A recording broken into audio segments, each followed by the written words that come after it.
going to take the North and never give it back. So that's a good pick. You get the corner. I got to go bold, right? I got to go bold for this. Yeah, she's got some nice long hair. Welcome back to the Unbearable Sports Podcast. I'm your host, Brad Barron. Make sure to like and subscribe out there on YouTube and rate the show 5 stars everywhere that you get your podcast. What is going on? Happy NFL Scouting Combine Week. And today we are going to be breaking down players to watch throughout the Scouting Combine. Day 1, Day 2, Day 3, and Day 4. So I'll post this all out there. I think it will be in the description as well. So if you just want a quick little guide to be like, oh yeah, who did Brad say again? You can check it out there. Also, out there on YouTube, what do you think of the new digs? We just kind of made a little reshuffle. The wife and I just revamped the basement a little bit, and so we moved some stuff over. And for those that are worried, don't worry.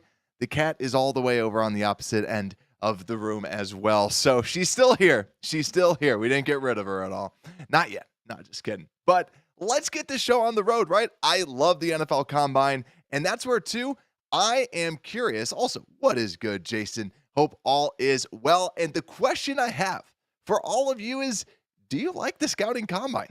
I'm actually just generally curious. I want to check kind of the fan pulse out there on YouTube. Do we like the Scouting Combine? Because to me, I like it. I enjoy it. I love the NFL draft. So it's always something that I enjoy. Also, my wife, actually, as a former track athlete, likes the Combine as well. And she'll actually watch it with me too. So overall, I generally like it. So we'll kind of break down everything that you need to know and all the players to watch. So without further ado, let's get into this, shall we? So let's start out with the Combine schedule because it's a little different this year.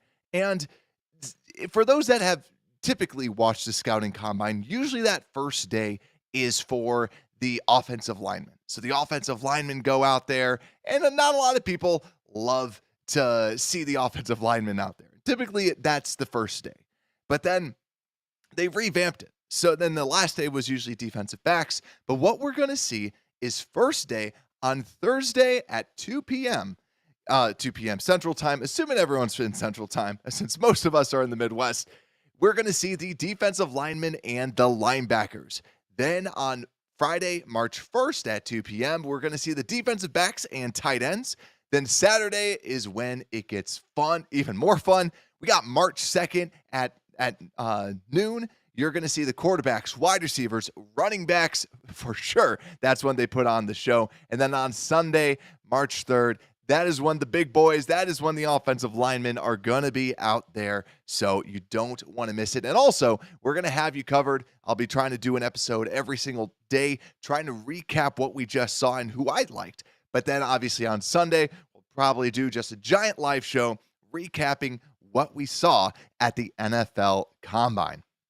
But also, for those that might not like the Scouting Combine, and I see a lot of people out there, we got some yeses. I love the Combine. That's the thing. Like, the Combine is the best. Like, I love the Combine. And like what Jason's saying too, where a lot of talking and info is spread. Exactly. That is where that talking, the information is getting spread. And that's where a lot of people are saying too, that maybe we can end the madness with Justin Fields and Caleb Williams, and we might actually have a deal or a deal in the works. And so that's where I'm really interested to hear what are some of the people that are there, the boots on the ground, what are they hearing at the Scouting Combine? We'll probably put a couple episodes out there too, just kind of recapping some of that stuff. Also, Trapakipa, what is good? Bear down. And yeah, ultimately, this is when we get to see if we're going to find our quarterback that we so need, right?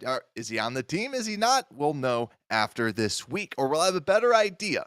And maybe something squeaks out, but we all know Ryan Poles is the brick wall when it comes to saying stuff out there. So we shall see. But also, for those that might not be used to watching the Scouting Combine, I know a couple people out there, you might be new to this.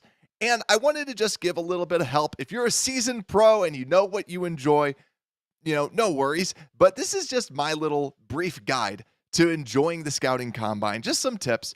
The numbers are fun, right? But they'll be there tomorrow. So I don't get too caught up in the running. It is fun. It is fun to watch. But to me, that's not how you should really compare an individual. The numbers are really for validating what you see on tape. If someone is athletic and they show good athletic numbers, it means that they're just athletic, like you saw on tape. But if you saw something bad, you might want to check the tape again. But also to the RAS scores.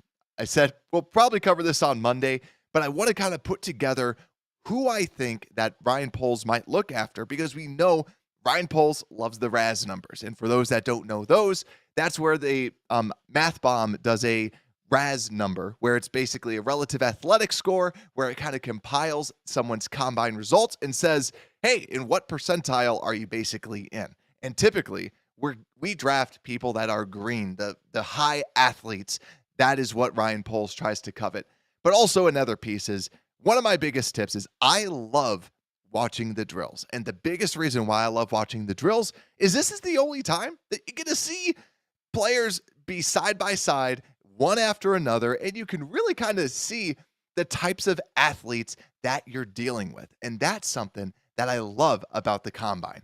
But you don't want to put too much stock into it, because to me, I thought that Tyreek Stevenson looked pretty immobile when I was watching him at this combine, but I loved his tape. So that was something that I want to kind of throw out there, that it's nice to see side by sides, but don't make it as like a death note on a player by any means.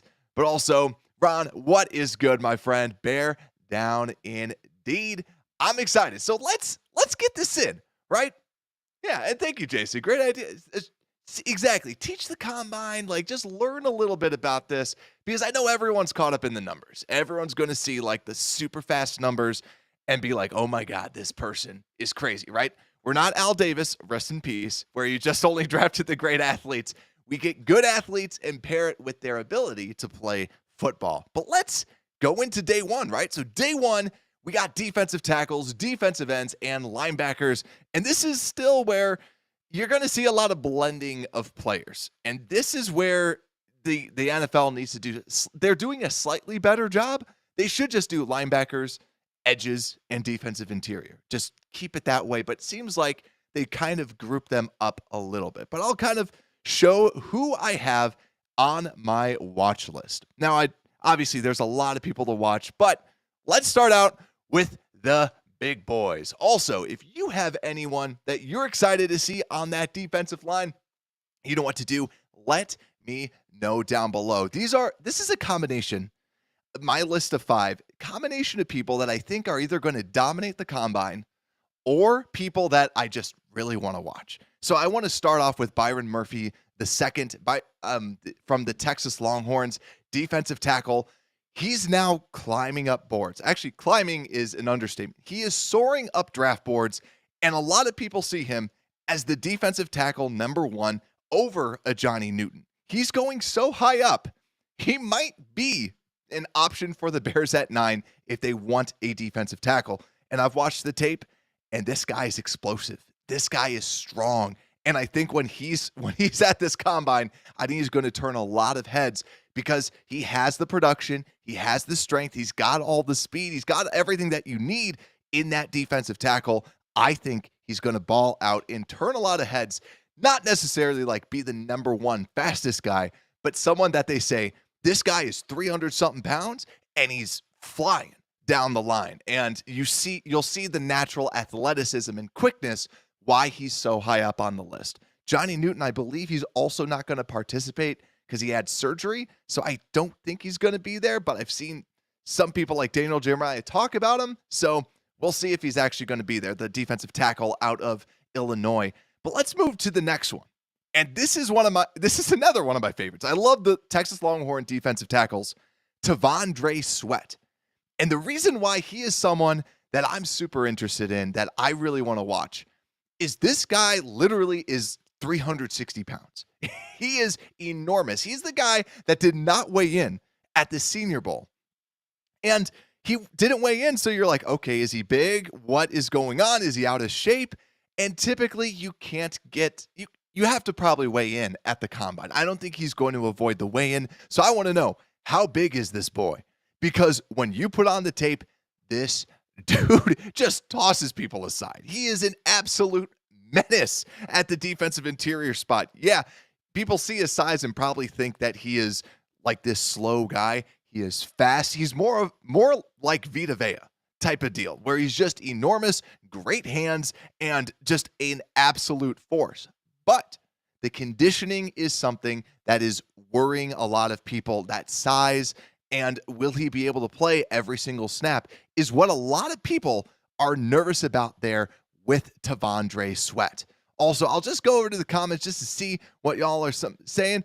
We also got Blake Barron, Mr. Johnny PayPal himself. Bear down. What is good, my friend? Nice to see you. Nice to see you out there down in the comments. But let's continue on with the next one. Braden Fiske, defensive tackle out of Florida State. And actually, I'll kind of pair up Braden Fiske and Michael Hall Jr., the other defensive tackle out of Ohio State. The reason why I'll kind of put these two people together is because these defensive tackles are very similar. They're undersized. They're very slender at the defensive tackle position. And I think they're going to show out because you're going to see them run a faster 40 time than a lot of these other defensive tackles just because of their pure size. Since they're smaller, they have the advantage. They have less mass to move. And I think they're going to turn a lot of heads because, yet again, this is the underwear Olympics. They are not going to be tackling people. They're not going to be, going against someone. It's not a size game. It's a pure speed game. And these two have a lot of speed. And speaking of speed, Dwayne Carter. We have not talked much about him from the Duke Blue Devils, but just someone that I wanted to throw on this list. Someone who is also someone that a lot of people like out there with the draft boards. I still need to do my full deep dive into him. But Dwayne Carter is someone to look out for because he could be more of that 3-tech, quicker option as well. Had some really good production with Duke the year before. So just someone for you to look out for. But let's flip over to these defensive ends because the defensive ends, we know that we need some help at that defensive end spot. And I have highlighted 3 earlier defensive ends out there. So first things first, Latu, defensive end out of UCLA. That is the number one because we might not see it necessarily on the field, but it's going to be a question of his medicals. He has to have a good weekend. If his medicals clear out, you're going to see him very high up on boards. He's got the best hands. He's got some really good athleticism. And I also want to see how he tests because if he can out-test like a Dallas Turner and have better numbers, he would, I feel, cement himself as the edge one in this class if the medicals are all good and he can be a better athlete than the other ones. But then next one, we have Chop Robinson, defensive end, Penn State Nittany Lions. This is more of, I think he's just going to absolutely dominate. Penn State has their people ready for these events, and I think that Chop Robinson is going to test crazily. You're going to see his pure athleticism, raw athleticism on display, and that's what Chop does. So I think Chop's going to be one of those that at the end of the day, we're going to say he was the defensive end that won that day. I think he's that good. I think he's going to put on a show. If he doesn't, we're going to start to see him drop down a lot of boards because that is his calling card. He needs to have a good combine with that. And then third, and actually I have 5. In my graphic, I have 3. I have 5. I actually have 2 bonus ones on my sheet that I didn't add into the actual graphic.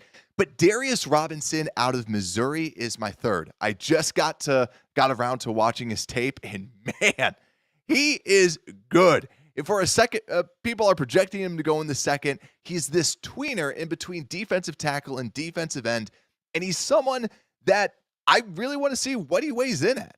And I think that's going to determine where he's going to line up at that next level. So first off, how big is he? How tall is he? Because then that can determine where someone might want him to be. But his athleticism is great for someone his size. You're going to keep hearing that, I feel, on Thursday. Like Darius Robinson, he's 290 pounds, but he ran a 4.5, right? I think you're going to be hearing a lot of that about Darius Robinson. But let's talk about 2 other people, because I saw this out there. I agree with Trapakipa. This is another person that I didn't throw on this list, but it's inside of my notes. Braylon Trice from Washington is someone to look out for. He's been falling down a lot of boards, and a big question is his athleticism.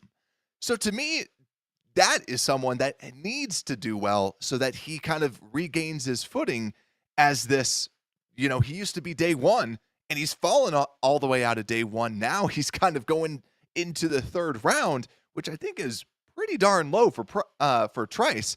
So he needs to have a very good combine for sure. And my last one, Austin Booker out of Kansas, a sleeper that you can get in the third round. Someone who reminds me actually a lot of a Max Crosby, if you will, where Max Crosby coming out very slender, very slenderly built, but Booker has good production, good hands, just was never fully asked to do a whole lot at Kansas and kind of like moved around a little bit. But when you watch the tape, the guy's good. The guy has a lot of talent, and Austin Booker, just someone to look out for out of this defensive end class. But let's see what the comments are saying. Jason Toy, I so hope somehow Bears trade the number 1 pick, get a haul, Marvin Harrison Jr., Nabers, then take the 9 to 15 to get more picks, to get Jackson Powers Johnson. It's going to be interesting. We'll talk about quarterbacks later, but I definitely think it will be interesting to see what the Bears ultimately do, because as a draft fan, I love the idea of picks, right? I'd be fine if they were sold on another quarterback and they get picks or something like that, but yeah, it will be interesting for sure. I do agree. Also, yeah, I think Robinson will go late first, early second. Yeah, I think Darius Robinson is ultimately going to go in that range. He's climbing up too fast, and when you see the athleticism, I think a lot of the more that I watch and the more that I see just some of the draft boards, you kind of see where the defensive linemen, especially defensive ends, after you kind of get through that first echelon of defensive ends, it really does drop off, because now you get into people that aren't necessarily top-end athletes, but if they're good athletes, they haven't done anything. And if they've done something, then they're not good athletes, right? So that's definitely something I'm looking out for. But let's talk about the last one for day one, and that's linebackers. The Bears, we don't really need linebackers. So I put them in quotes because Alabama, they're crafty swines, and I was looking at the list. This could change. So the first group, they are all in the defensive line category. These 3 people are all in the linebacker, quote-unquote, category. So they will be testing as linebackers, but most likely they would play a defensive end in our system. Yet again, you should also look at their size. Are they going to be lighter because they are more that outside linebacker in a 3-4 system rather than a defensive end in a 4-3 system? But the 3 people that I have to watch, the Alabama defensive ends, Chris Braswell and Dallas Turner at that defensive end position. Just watch them playing with the linebackers because they should be top. Dallas Turner should be the top defensive end that you could get at number 9. Chris Braswell, someone that you can get in the second. Just people to definitely keep an eye out for. And the other one is Zion Tupuola-Fetui out of Washington. He's another player that plays on the outside edge, someone that has a lot of snaps for the Huskies, and someone that, yet again, more of a defensive end that is playing with the linebackers. Because overall, I don't see the Bears necessarily drafting a linebacker unless it's in the 5th, 6th, 7th rounds, just to try and round out the roster a little bit more. But I feel good about the depth. I feel good with the linebacker position. That's why, to me, when the linebackers are out there, I'm looking at more of the defensive ends that call themselves linebackers out there. So that's my overall feeling out there from the linebacker position. But that's day one. That's just day one. We got a lot more people for us to go through today, but make sure if you're watching out there, hit the like button, hit subscribe, helps out the channel tremendously. So make sure to do that. So next, what we got to do, we got to break down some corners, some safeties, some tight ends. They're all going to be there on day 2 of the Combine. Also, just in time, broski, day 2, ready to break it down. How is it going, my friends? But let's get into day 2, shall we? Corners, safeties, tight ends. who to watch on day 2. So first question that I have for you all is defensive backs. What defensive backs are you excited to see? So they do get labeled as defensive backs, and so it's going to be a little hard to kind of determine corners, safeties, and everything like that. But for me, the people that I'm watching, I'm not really watching corners, to be honest with you, because I feel like the Bears corner position is pretty good. And also, too, Brad Spielberger. I guess that now we might call these burger bombs because I saw that out there. When Brad Spielberger knows something about the Bears, a lot of times it comes true. He knew about the Montez Sweat stuff, and he kind of hinted that something is going to happen with Jalen Johnson. A deal seems like it's in the works. He kind of did a little if you go out onto Twitter, it was something very simple, like something should be done soon, ... Like just a very basic little thing that a lot of people are going, all right, sounds like something is going out there for sure. So I think we should be good at the cornerback position is what I'm trying to say. So because of this, I'm going double on the safeties. So first thing, because we don't have a safety yet, but we could be signing a safety in 2 weeks. So if we opt not to sign a safety, here's some of the top safeties that I'm watching during this scouting combine. Number 1, Tyler Nubin. He's always been my number 1 safety. I really like him out of Minnesota, a rangy safety that can play everywhere, truly play that free safety. And then Cam Kinchens, safety from the Miami Hurricanes, used to be safety 1, plummeting down a lot of draft boards, and really is no longer kind of in that upper echelon of safeties, but he's another free safety. Think of him similar to like an Eddie Jackson, if we want to get someone in a similar role, where he's that riskier playmaking type of safety. But yet again, keyword on riskier. So he'll take more gambles and he'll try to make those pay off. So 2 years ago, it paid off. But last year, it didn't really. He looked it looked more sloppy, out of position. But yet again, that's why he reminds me a lot of an Eddie Jackson.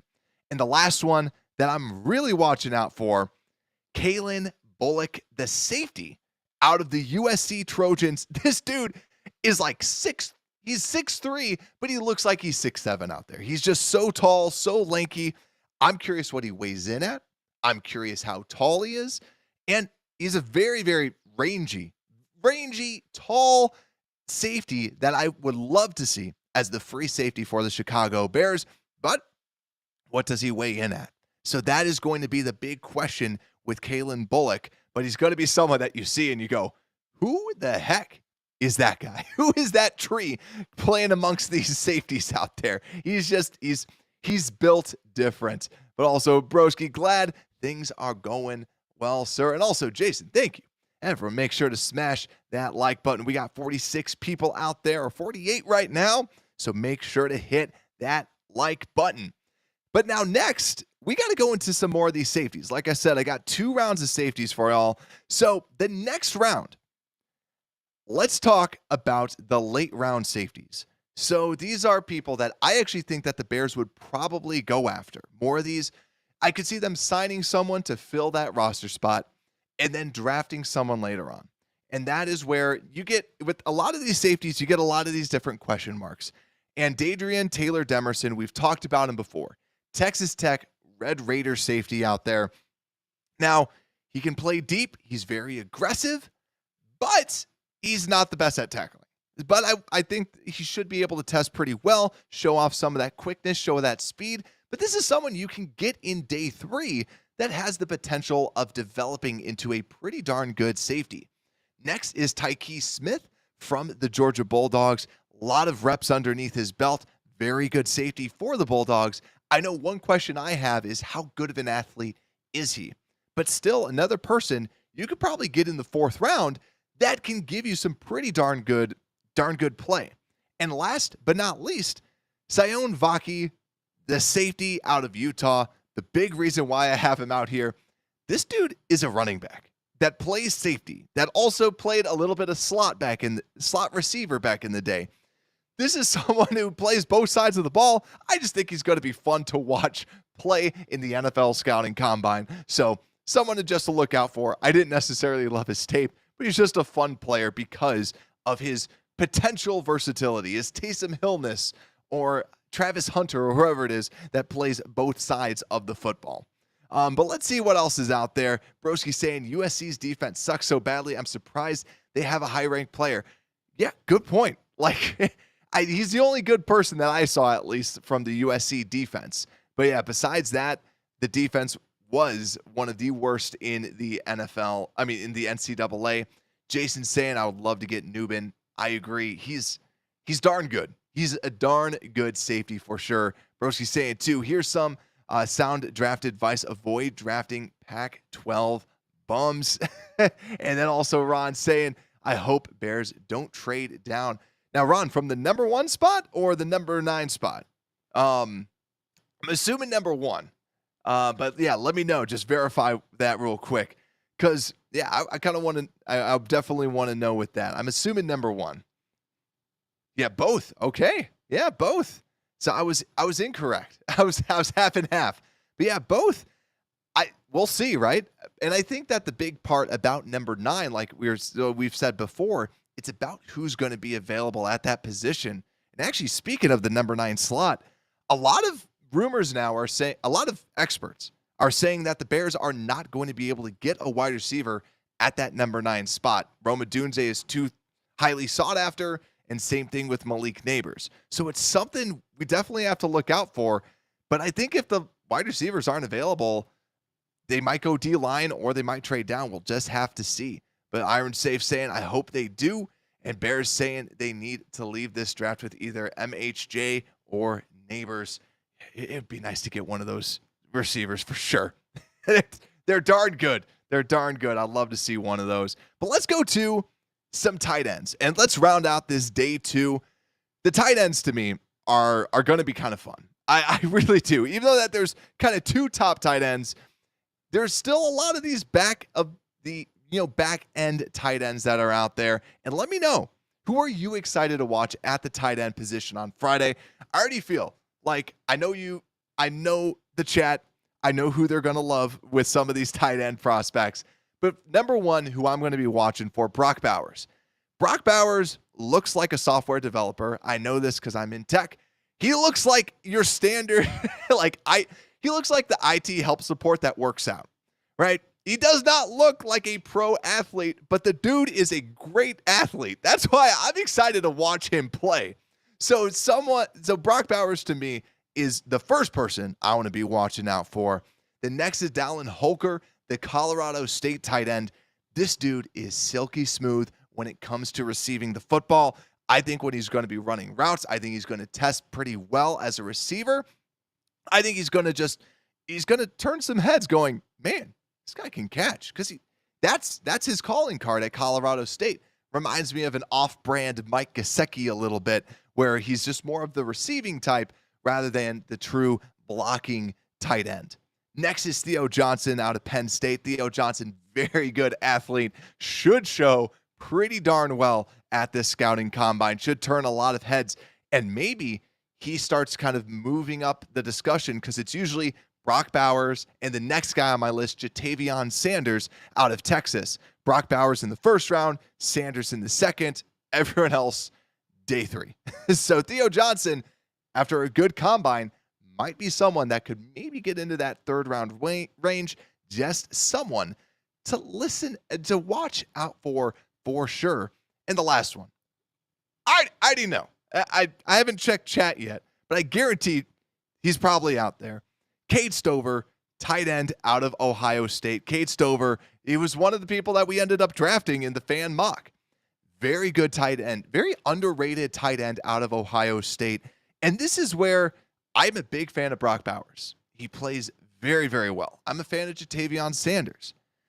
But to me, if Bowers is there and you think he can give you some good receiving production, which he should, he's a very run after the catch type of a tight end. Bowers could be someone that you definitely want to add. But to me, I would skip over a Sanders and just wait to get some of this talent in day 3. You can take a chance on some of these late round tight ends, and that can kind of fill out this roster. So the tight ends are definitely something that we want to be looking out for, because I feel like, it just makes sense for the Bears to be drafting a lot of these tight ends in the later rounds overall. But let's see what everyone else says out there. Broski saying Odunze is way overrated. Avoid him. Jason saying you get a chance to check out the Adam Mason podcast. He also has a lot of great breakdowns, uses lots of facts and numbers, has a bit of knowledge as well. I saw him real quick, but he talked about the Justin Fields taking a cheap deal, and it was a little weird for me. I was like, he's not going to take a cheap deal. But I haven't watched anything else. I just heard him talk about Justin Fields, which I was like, but I haven't listened to his other stuff. So I did see that he was growing a whole bunch. So I do need to take another chance at him for sure. And then Ron saying trade Bustin and draft Caleb. And then Oracle of Hallis, let's go. Jason saying, I always love listening to this great show. Thank you. Thank you so much. And Broski saying Theo Johnson is a Cole Kmet clone. Same height, weight, style of play. Could probably get him in the 3rd or 4th. Brock allowed 1 sack his whole college career. And then Ron saying, I have a Brock Bowers rookie auto card leaf metal. And then nice. And then Iron Save saying, if they trade Fields, I hope they take Daniels. And then Andy saying, what's good, Andy? Saying, Poles will get his offensive line. And Jason saying, Powers Johnson, stud center, allowed 1 sack his whole college career. Yeah, that is absolutely crazy.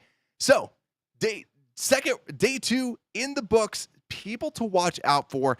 Let's continue this show, shall we? And let's talk about the big day. Let's talk about day 3. This is what everyone's going to be excited about. Day 3 is when you have your quarterbacks, wide receivers, running backs. Let's talk a little bit about the quarterbacks, because here's who I'm watching out for the quarterback class. And that is Caleb Williams. That's it.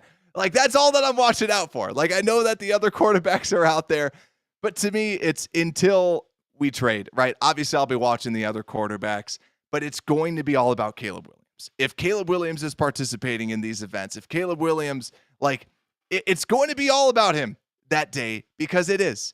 He is going to be the person everyone is talking about. Caleb is that guy. So to me, that's who I'm watching for, because he is going to be, most likely is going to be the Bears quarterback. I want to watch him and see how he does. I would actually be surprised if he ends up throwing, because he's kind of got that cemented first pick, but we'll just have to see.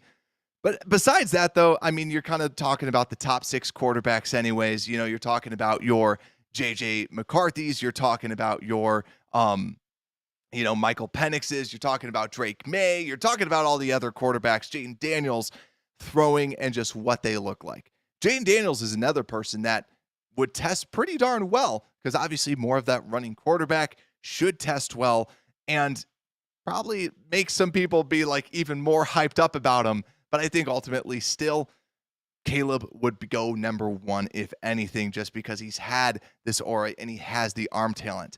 So I have a question. I know a lot of you aren't big fans of Caleb Williams anyways, but if Caleb Williams measures in at 5'11", are you completely dropping him off your board? This was a question that I saw out there that I thought was interesting, because 5'11", obviously it's less than that 6 foot mark, that magical 6 foot mark, and Caleb is a little short, right?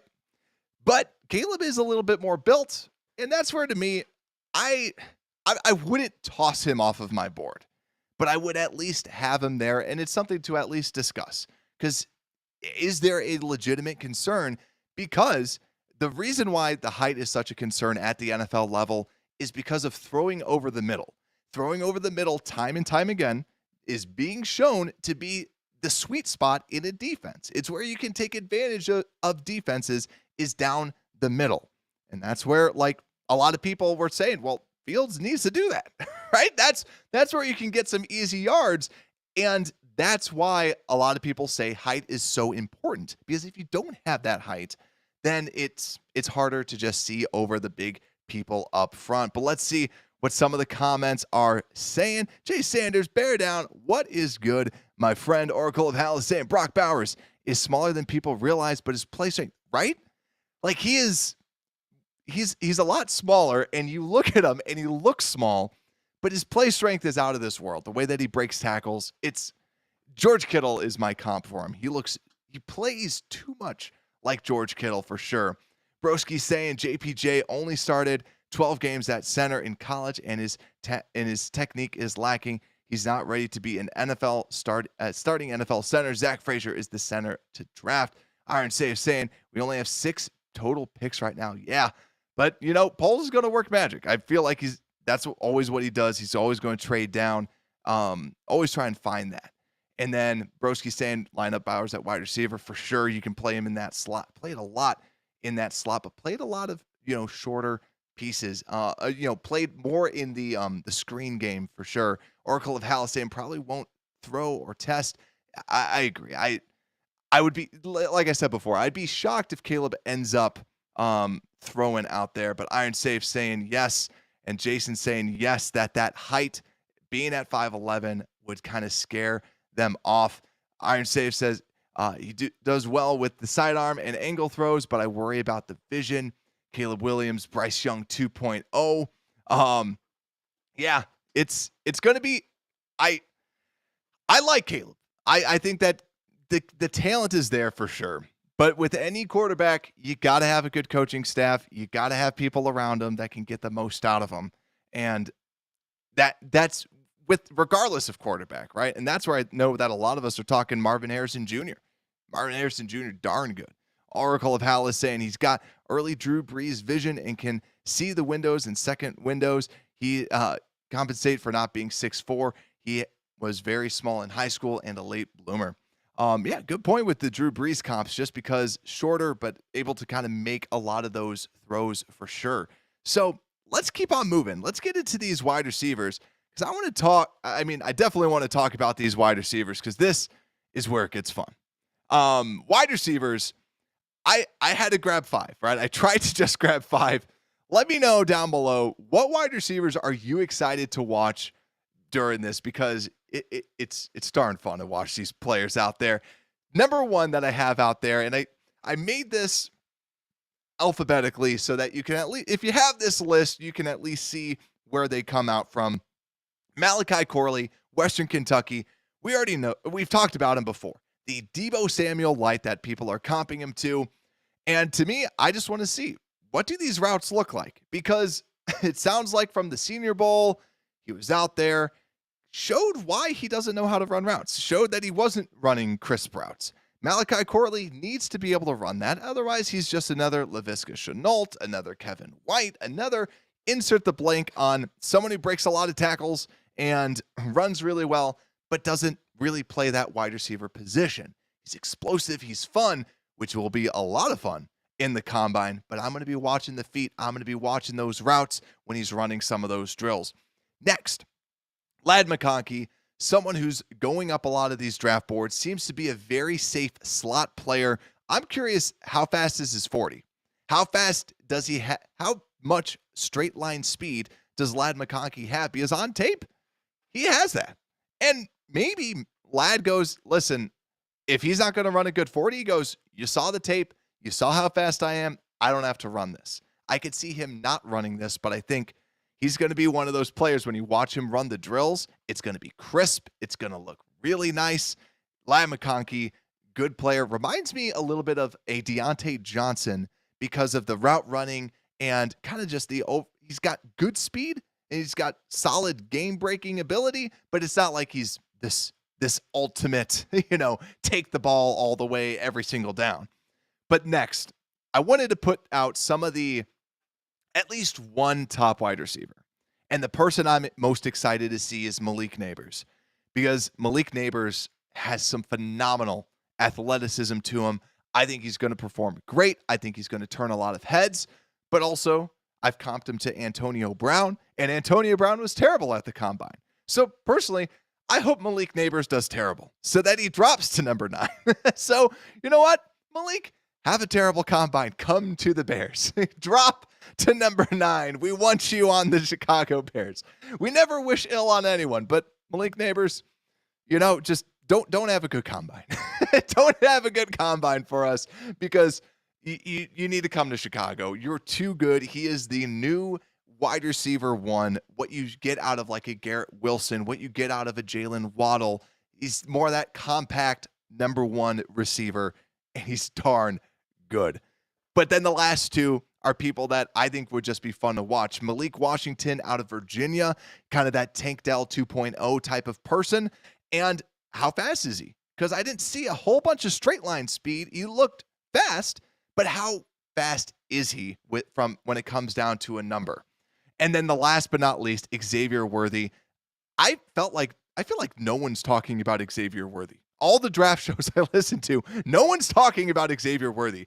This guy is this guy's the fastest person. He's going to run the fastest 40 time, and everyone's going to be like, holy crap. And then they're going to put on the tape and go, this guy's insane. And they're going to comp him to Tyreek Hill. But in reality, he's more Marquise Goodwin. He's not a true, he's very, very fast, but I think that he has a lot to develop as a wide receiver. But also, at Texas, he played through just a whole bunch of different injuries. I think one time his hand was broken, but he was still playing through it. It's just, this guy is an absolute trooper and has next level speed. Xavier Worthy is going to take the top. He's going to rule the combine. At the wide receiver position, he's going to be running insanely fast. He is a blazer of a wide receiver that no one is talking about. That he's going in the second, but no one is talking about him when people are discussing wide receivers. But on this show, we will talk about Xavier Worthy. But let's see what you all have to say out there up inside of the comments. Looks like a lot of people talking about Caleb. But then and then no one is really hoping Jerry Rice's son. Yeah, Jerry Rice's son is pretty darn good. Oh yeah, no one is hyping Jerry Rice's son. There you go. Yeah, I like him. From what I've been seeing, he was a good player. It's someone that you can get in day 3. I mean, in day 3, I really like Brendan Rice out of USC. And then Corley, that's the thing. I agree with you, broski, on this. I think that Corley, everything that I'm seeing, that's why he's always on my list. Because I want him to be good. I want to like him. I want him to show me he can play wide receiver. But he hasn't. He has not. He's not shown me that, but his tape is so much fun to watch. But yeah, he needs to play wide receiver. He needs to get his routes there. So that's why I also want to watch him, so I can be like, see that feeding? The feet just really bad. But then also Jay Sanders, Drew Brees was mobile. You sound young. Oracle of Hallis, Nabers 3-cone 6.8 over under. Ooh. I don't know good 3 cones off the top of my head, so I'm going to just say under. Just because, actually, if that's the true over-under, I might go over because I could see a lot of people saying they'll be even faster than that. But Nabers will be crazy. I think he's just going to put on a show overall. Also, Rice, good, having bloodlines and coaching from his dad. Yeah, I think that Rice, watching him, I think he's just going to be a good receiver throughout the NFL. It just seems like a very sound wide receiver overall. But yeah, we want some defenders to be exceptional at the combine and get drafted in the top 10 to let Nabers fall. Exactly. Nabers has a bad combine, and Dallas Turner and Latu just perform great, and they move up because, yeah, we need a wide receiver for sure. I really want to see that out there. And then let's see. And yeah, I agree with Jason. I want to see Nabers out at that combine. Oracle of Hallis, great stat. Worthy's drop rate was like 1%, if he remembers correctly. Agreed. Very good. Will Fuller will win you 3 fantasy games a year, then go on IR. Yeah, that is a good comp. Yeah, Worthy, very, very good. And then, yeah, with Jason asking, do you think Caleb Williams will participate in the combine? Yet, I don't think he will. I don't think he will, just because he's already kind of got that spot locked up. But I could also see his camp saying, listen, people think that you're soft. People think that you're weak. Go out there and play, right? So I would be surprised if he ends up participating in the combine. But let's let's move this over with the running back position. And also, I saw out in the comments, we want a running back that can take it the distance. Also, another wide receiver real quick that I'm interested in, Xavier Worthy. He looks like he measured in at 6'2". I want to see how fast he is, how athletic he is as well, just so that we get the official numbers on Xavier Worthy. But let's go with some running backs. The Bears might be looking at some running backs out there. And the people that I'm looking for. Number one, Braylon Allen, I think, is going to turn a lot of heads. The running back out of Wisconsin, this guy's big. Last time I saw, he was weighing in at 240. So he's just an absolute tank, but can run like crazy. He's like an A.J. Dillon, a Jonathan Taylor, like combination. Very good running back out of Wisconsin. His vision, though, is a little lacking, but he's someone that I could see this coaching staff really liking because, yet again, Zach Charbonnet was someone that the Seahawks drafted last season, and Braylon Allen reminds me a lot of that. But Braylon Allen can take it the distance, even though he's an absolute tank. So I want to know, what size is he? What does he weigh in at? And also, how fast is this tank on wheels? So also let me know down below in the comments, what running backs are you excited to watch for on Saturday? Next one is Blake Corum out of Michigan, the running back. And this guy, good, very good running back, but very good 2 years ago. Last year, I watched some of his tape. I just really didn't come away too impressed. I felt like he lost a little step to his game. So I want to just see, what does he test at? And also just how fluid does he look without any pads and playing with other players? Because I wasn't overall impressed, especially from watching the tape 2 years ago and then seeing him after that injury. So someone I definitely want to watch out for. Also, I know we like the elusive rating. His elusive rating is 27.4, which was terrible last season. But next, Isaac Guerendo from Louisville. He's someone that can take the top off of the defenses from running the football, like just absolutely blow by people. So I want to know, what is that true speed? And someone that I think can turn a lot of heads because he's also projected to go basically undrafted. Consensus has him at like 260 plus, like very, very far down the draft boards. So that's someone that I just want to see. I think that he can make a lot of people go, oh man, this guy's good. But speaking of just someone that's a home run hitter, Marshon Lloyd out of USC. My God, watching more USC tape, I kept going, who's this Lloyd guy? Like, he must not be coming out this year, right? Marshon Lloyd is a home run hitter. And we know that the offensive line for USC was not good. Marshon Lloyd made the best out of anything. He had a 177 elusive rating. Keep in mind, Blake Corum's was 27. Guerendo's is 106.8. 177 for Marshon Lloyd. This guy is slippery. This guy can catch the ball. This guy can run. Very, very good. I am very high on Marshon Lloyd. The only thing that I don't like from a Bears perspective, I don't see him as a zone system fit, so to speak. So that is the only thing that I kind of like dinged him for, that I didn't necessarily love. But Marshon Lloyd, very good player, very fun to watch for those that are going to be watching the skill drills out there on the at the scouting combine. But my last one, this guy, I think, let me pull up his consensus rating at the running back position, because this guy, I freaking love this guy. Tyrone Tracy Jr. from Purdue is the 550th ranked prospect in the consensus big board. Watch him. This guy is a game wrecker. This guy is insane. 163.5 elusiveness rating. He only had one kind of like true season this year out of the last couple seasons, but this guy's good. He was receiving the football out of the backfield. He was just an absolute game wrecker for Purdue. Tyrone Tracy Jr., someone to look for at the running back position that might even go undrafted. This guy is really good. Watch the highlights. Darn good prospect. He's someone that I'm watching out for, that I watched his tape and I was like, how aren't more people higher on this guy? This guy looks so good. So that's someone who I'm looking out for. But also today, I actually ended up watching basically every single running back and just kind of grinding the tape today. Ammani Bailey is another person that didn't make my official list, but because I already made this list before I was kind of grinding the tape, Ammani Bailey out of TCU is someone who I'm flagging as my guy.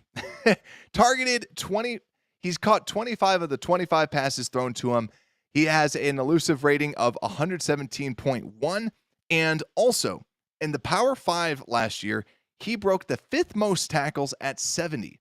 Also, he has the 2nd most broken tackles in the draft this year. Watching his tape, I was like getting close to the end. And let me see what his overall is on this big board. He's the 234th overall prospect. And I watched his tape and I'm like, oh my God. Because I was getting to the point where everyone that I'm watching is just like, okay, this is just another guy, another guy, another guy. And then I turn on his tape and I'm like, oh my God. Holy crap. Someone you definitely have to watch out for. But let's see comments. What is new out there? So, running backs, draft Williams. What's good, Nano? It's been a while. MHJ, let's go. And Jason saying, I agree. I don't think Caleb will. Yeah, he doesn't think Caleb will participate. True Blue, what is good, my friend? With running backs being so cheap in free agency, why not spend on one versus drafting? Good question. I think I would only sign one if they were cheap.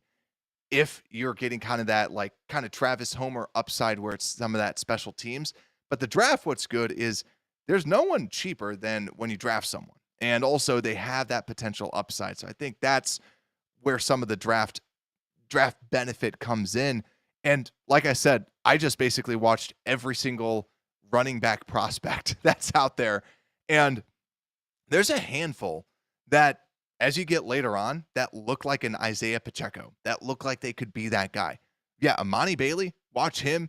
Tyrone Tracy Jr., people that you could get in that 7th round that, to me, have that home run ability and just really good, just very good tape from what I was watching out there. Then Trey Benson, yeah, that's another good person to be watching to see how he tests. Jason saying, I think so cool. Pretty cool. New assistant running back is female. Yeah, for sure. I saw that. That's awesome because that's the first ever coach on the Bears to be female, I believe, too, right? And then also Oracle saying, can Malachi Corley return punts? I think so. I don't remember immediately off the top of my head if he did or not. But yeah, definitely. I think he would just because of the level of playmaker ability that he does have. But let's continue going on. Let's talk about the last day. And this one, I think we're going to go a little bit quicker through. This is the offensive line drills. And the offensive line drills, it's fun to see, but don't base it off of these at all.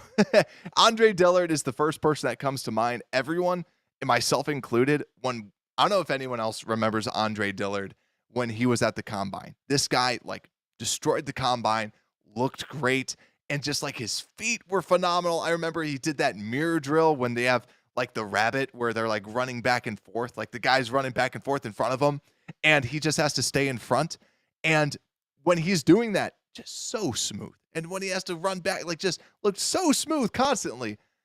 But could he play was the question. And the answer to that was no. He didn't. He has not been that good in the NFL. But so for these offensive linemen, I enjoy it. I still like watching the big guys run and just seeing how athletic they are from one to the next. But here's some of the people. I just kind of grabbed 3 from tackles, 3 from guards, and 3 from centers. But as always, let me know what offensive linemen are you excited to watch this Sunday. I grabbed 3 because, number 1, Olu Fashanu.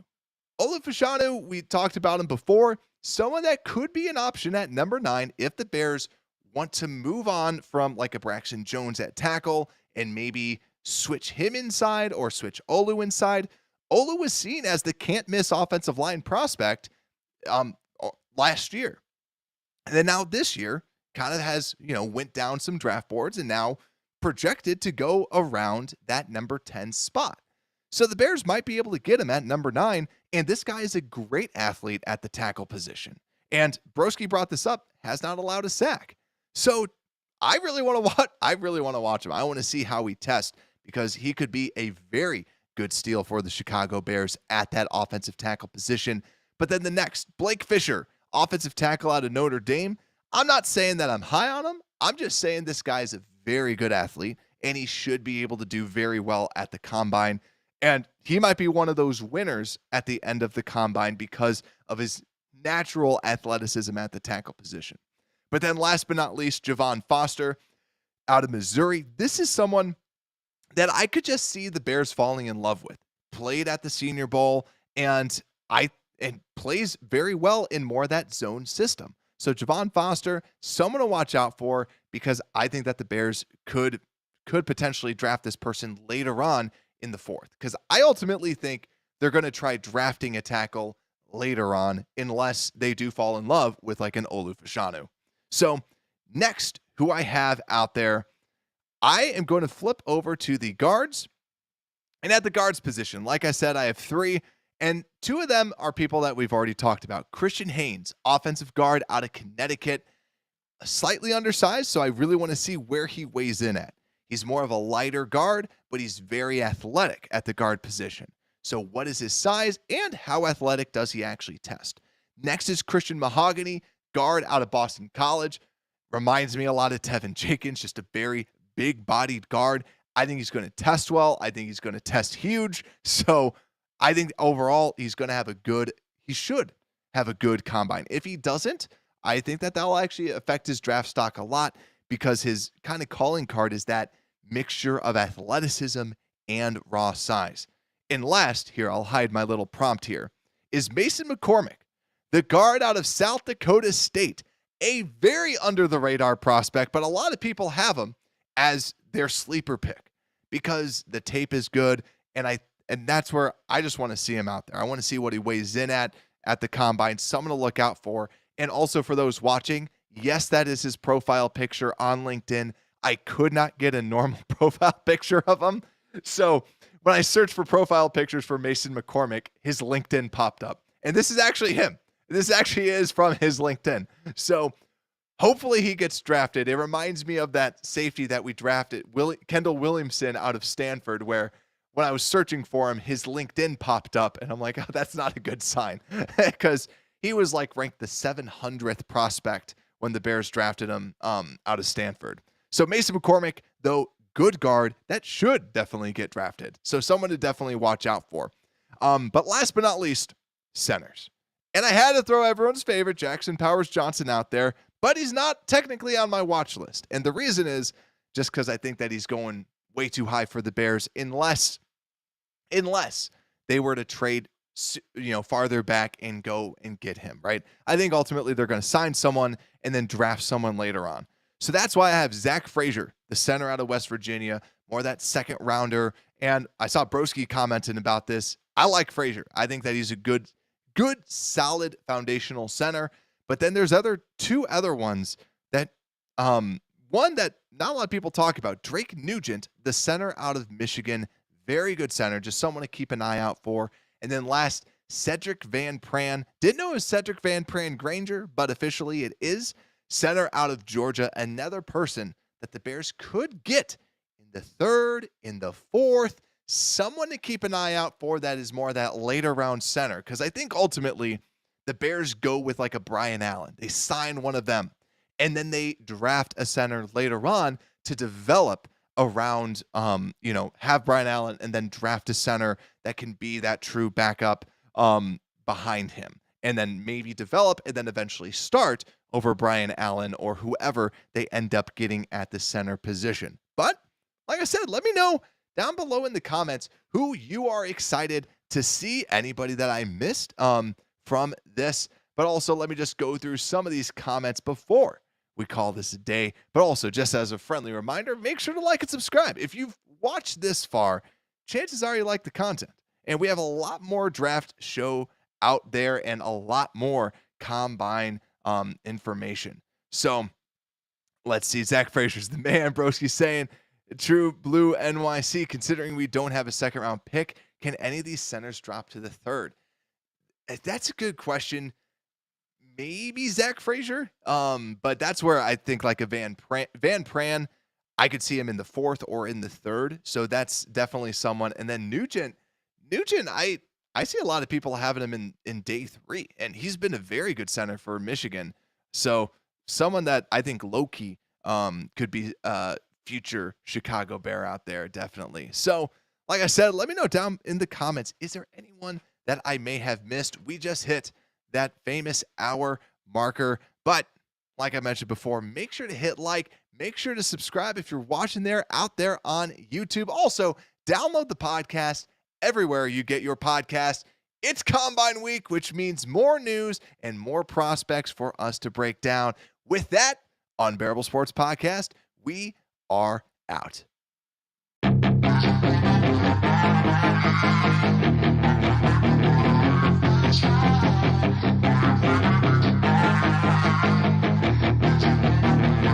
Yeah, she's got some nice long hair and you